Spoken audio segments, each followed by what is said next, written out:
Hello, नमस्कार, आदाब, सत श्री अकाल। स्वागत है आप सबों का एक बार फिर से आर्ट्स पाठशाला के इस यूट्यूब चैनल पे। जैसा कि हम लोगों ने एक सिलसिला शुरू किया कि हर चैप्टर का जितने भी सब्जेक्ट हैं उन सब का वन शॉट, और उस वन शॉट के साथ हर चैप्टर का एमसीक्यू, एटलीस्ट उतना एमसीक्यू जरूर चैप्टर वाइज किया जाए जिससे संबंधित अगर सवाल आपके बोर्ड में पूछे, चाहे बिहार बोर्ड या सीबीएसई के बोर्ड में, तो आपका ईजिली बन पाए। तो हमने पिछले क्लास में जो पढ़ा था वो हिस्ट्री पढ़ा था। हिस्ट्री का आप 2 चैप्टर का एमसीक्यू और 2 चैप्टर का आप वन शॉट ऑलरेडी आप पढ़ चुके हैं, आदित्य सर ने आपको पढ़ा दिया है। पॉलिटिकल साइंस की वीडियो अभी तक 1 चैप्टर की बन चुकी है और उसका एमसीक्यू के साथ साथ आपका वन शॉट भी जा चुका है। ज्योग्राफी का हमने पहला चैप्टर बनाया था वन शॉट, अब उसका एमसीक्यू का बारी है। इसके बाद कल आपको फिर पॉलिटिकल साइंस का चैप्टर 2 का आपको मिल जाएगा वन शॉट, फिर अगले दिन उसका एमसीक्यू, फिर उसके बाद हिस्ट्री का एक चैप्टर नितिन सर आप कर लेंगे क्लास, फिर उसके बाद उसका एमसीक्यू आपको मिल जाएगा वन शॉट के बाद। तो आज इस सिलसिले के तहत हम लोग फिर अपने इस सफ़र को शुरू करते हैं और देखते हैं कि आज का क्वेश्चन हमारा क्या क्या है।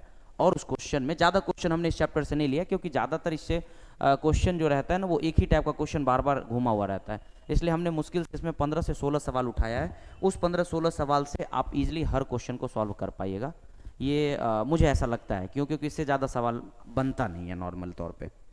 तो क्या करते हैं, हम लोग शुरू करते हैं। चलिए, आर्ट्स पाठशाला एजुकेशन विथ ऑनेस्टी आपके लिए हमेशा से प्रयासरत रहा है और प्रयासरत रहेगा ही जब तक कि आपको अपनी सफलता नहीं मिल जाती है तब तक। हाँ, एक सूचना है, सूचना ये है कि डीपी के बाद यानी कि दुर्गा पूजा के बाद जितने भी आर्ट्स पढ़ने वाले बच्चे हैं उनके लिए हम सब एक फिर से सुनहरा अवसर ला रहे हैं। अगर आपने पढ़ाई कर लिया है तो भी अच्छी बात है, नहीं किया है तो भी अच्छी बात है। आप दोनों ही स्थिति में एक बार हमसे जुड़िए। पढ़ लिए हैं तो उसको और हम बेहतर कर देंगे, नहीं पढ़े हैं तो कम से कम बेहतर तो ज़रूर कर देंगे जिससे रिजल्ट आपका बेहतर हो सके। तो उसके लिए हम लोग क्रैश कोर्स ला रहे हैं बैच, और वे जल्द ही आफ्टर डीपी दुर्गा पूजा के बाद ये बैच लॉन्च हो जाएगा।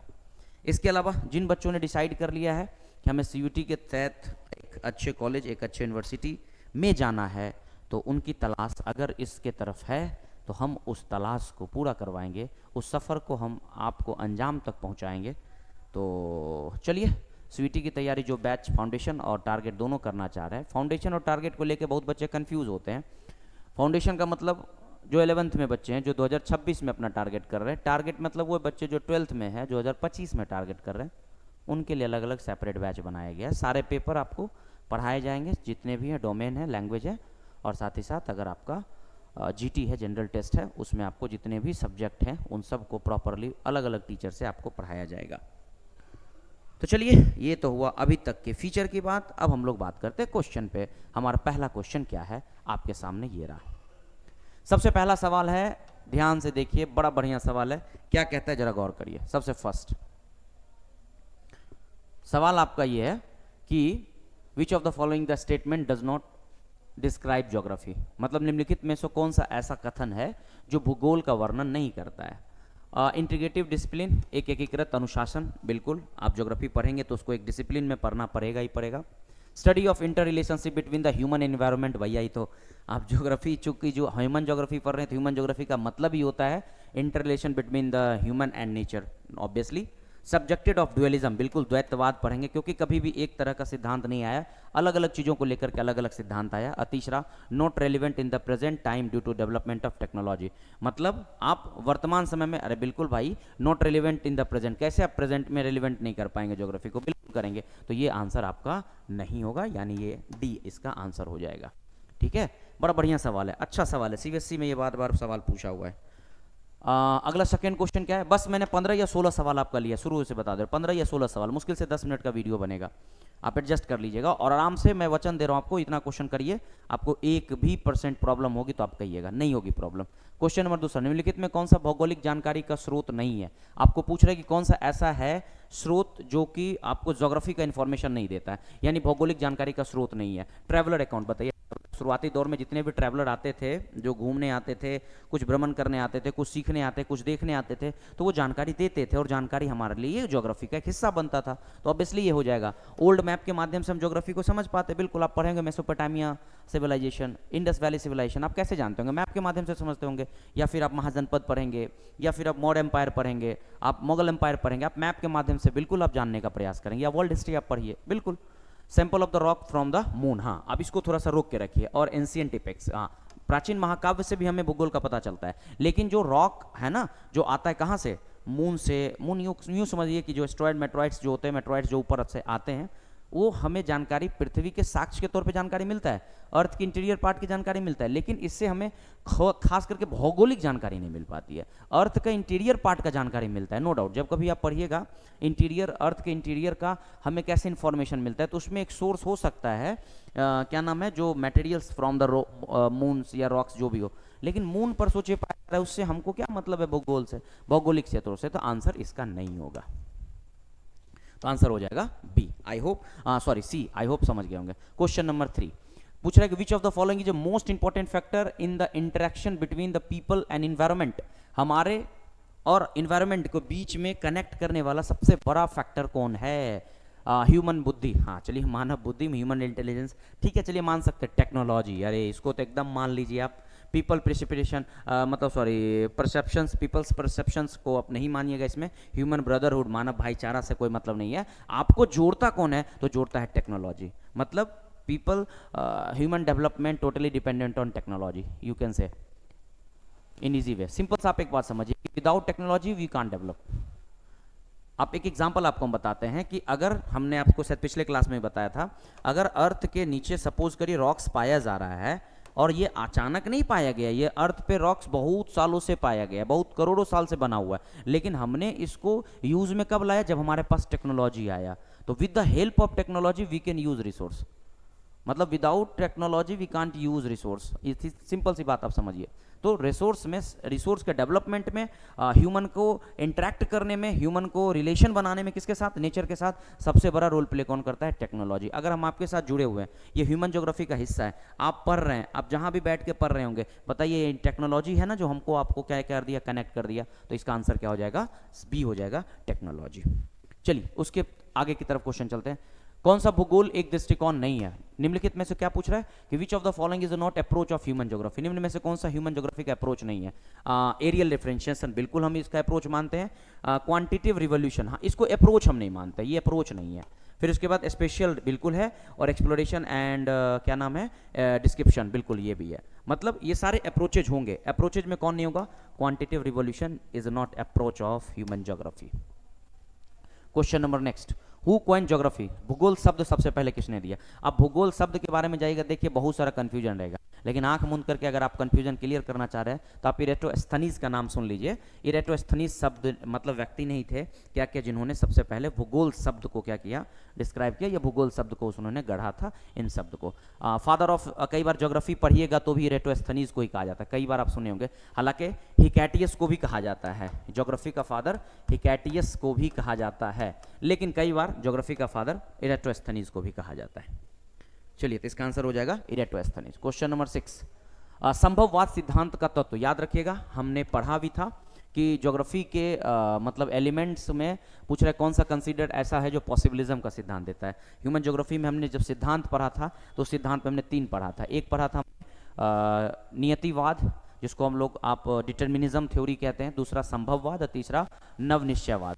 संभववाद में क्या था कि आप नेचर को जितना ज़्यादा यूज करना चाहें आप कर सकते हैं, मतलब डेवलपमेंट के लिए आप नेचर को जितना एक्सप्लॉयटेशन करना चाहें आप कर सकते हैं। तो इसका आंसर किसने इस अप्रोच को मान करके चलते थे? ये अप्रोच को वाल्डी बिलास याद रखेगा, ये एक ऐसे थे जो संभववाद में बिलीव करते थे। संभववाद क्या होता था? तो सेंटर में इसमें कौन हुआ भाई? मानव हुआ, और मानव क्या करता था? अपने हिसाब से नेचर का उपयोग करता था। जबकि नियतिवाद क्या है? पर्यावरणीय निश्चयवाद क्या है? पर्यावरण सेंटर में रहेगा, हम चारों ओर रहेंगे, हम अकॉर्डिंग करेंगे किसके काम?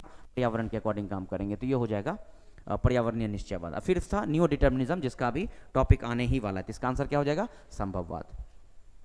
फिर आइए देखिए बीएससीबी 2023 का सवाल है, पिछले साल का ये सवाल पूछा हुआ है, पूछ रहा है सवाल कि भूगोल मानव भूगोल का संस्थापक किसे कहा जाता है भैया? रीटर रेटजेल। आप रेटजेल को भी टिक लगा सकते हैं, रीटर को भी लगा सकते हैं, लेकिन रेटजेल के साथ आप चले जाइएगा, ठीक है। ऐसे कार्ल रीटर भी जाता है, आप इनके साथ भी जा सकते हैं, कार्ल रीटर के साथ भी जा सकते हैं और रेटजेल के भी साथ जा सकते हैं, लेकिन रीटर के साथ हमारे हिसाब से बुक में हालांकि बहुत कम इनका मेंशन है, रीटर के साथ चले जाइए, चलिए ठीक है। लेकिन अगर रेटजेल भी ऑप्शन हो तो रेटजेल के साथ भी जा सकते हैं, लेकिन इसमें पूछा जाए तो चलिए आप रीटर के साथ जाइए, कार्ल रीटर के साथ जाइए, आंसर हो जाएगा सी।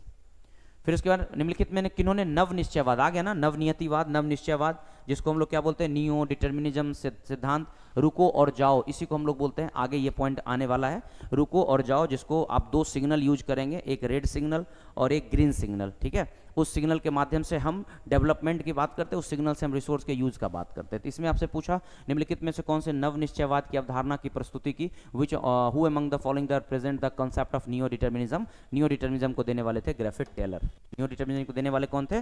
Griffith Taylor. इन्होंने बताया था कि हम अगर डेवलपमेंट करना चाहते हैं नेचर को, मतलब अपना ह्यूमन डेवलपमेंट, तो नेचर के साथ बैलेंस करना जरूरी है। तो इसका आंसर क्या हो जाएगा?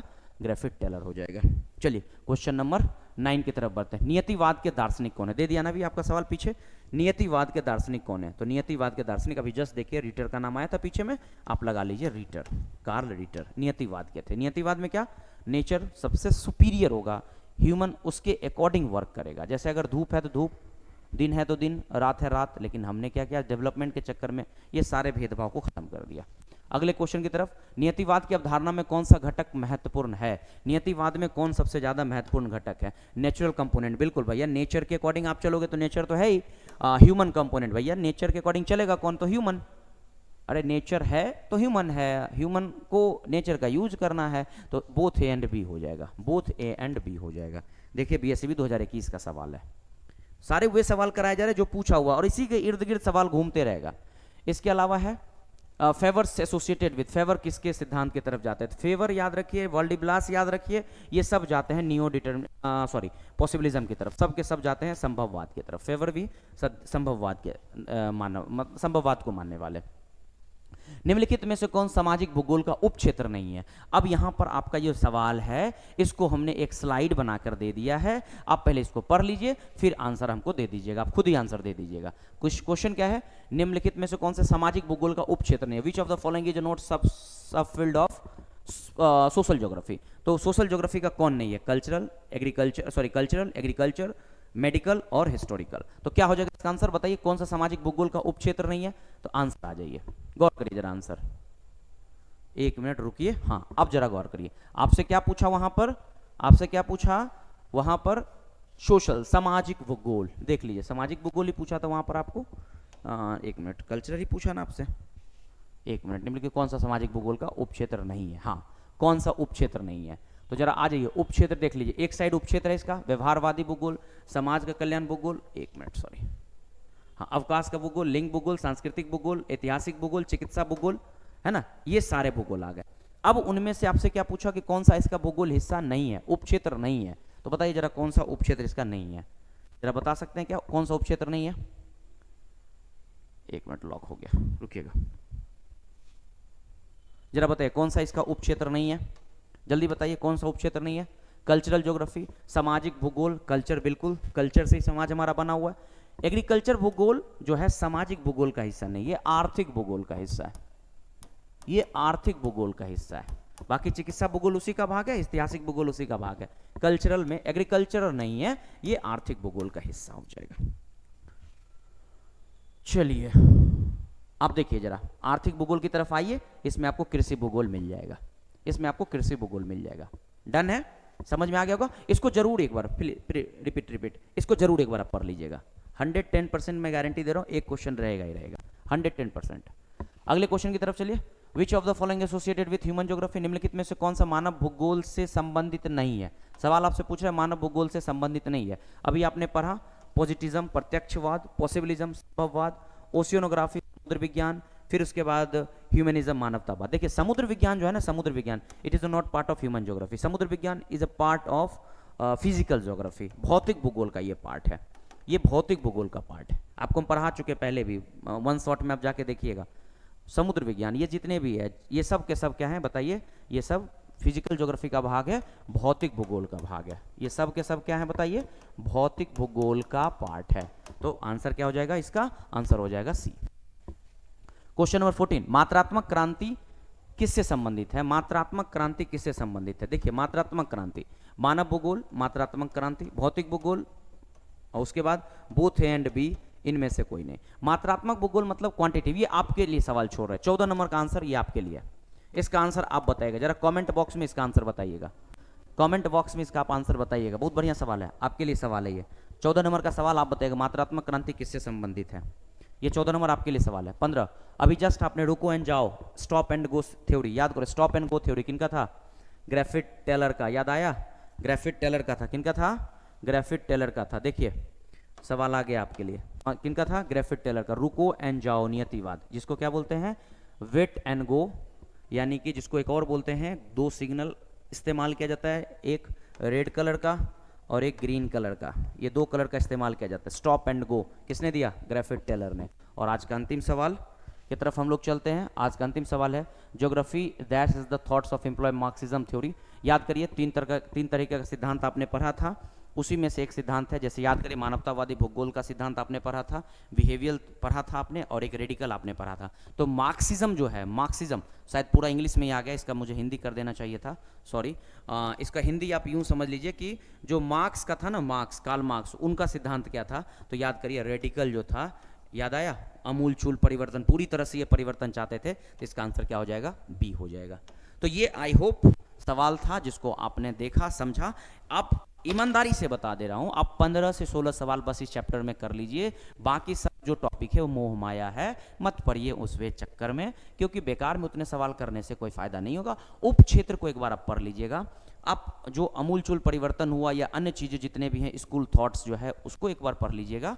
और फादर ऑफ जितने भी हैं, जैसे कार्ल रिटर हो गए, ग्रिफिथ टेलर हो गए, फिर उसके अलावा क्या नाम है, पॉसिबिलिज्म को सिद्धांत को लेकर के हो गए, आप इनके बारे में थोड़ा सा जान लीजिए। इससे ज़्यादा सवाल नहीं रहेगा, ये मैं आपको वचन दे रहा हूँ। फिर मैं कह दे रहा हूँ 15 question is enough for BSEB and CBSE। इससे ज़्यादा सवाल नहीं पूछेगा, और अगर पूछेगा भी तो इसी के इर्द गिर्द ही पूछेगा, आपसे थोड़ा सा इधर उधर घुमा देगा, लेकिन पूछेगा इन्हीं सब सवालों को। तो आई होप आप समझ गए होंगे। दुर्गा पूजा का भी पूरा फेस्टिवल चल रहा है, तो आप सबों को अग्रिम जो दुर्गा पूजा उसकी ढेर सारी शुभकामनाएं। बाकी वीडियो आपको मिलते रहेगा, छोटे छोटे शॉर्ट्स भी आपको मिलते रहेंगे, और ज़्यादा से ज़्यादा प्रयास करिए कि पढ़ाई को कंटिन्यू रखिएगा, क्योंकि पढ़ाई सबसे ज़्यादा ज़रूरी चीज़ है। दुर्गा पूजा आपके लिए अच्छी बात है, होनी चाहिए, लेकिन अच्छी बात तब और होगी जब आप खुशी के साथ उसको मनाइए। और फिलहाल अभी टेंशन में आप रहिए, क्योंकि पढ़िए, ज़रूरी है। बाकी मिलते हैं हम लोग अगले वीडियो में, तब तक के लिए थैंक यू सो मच।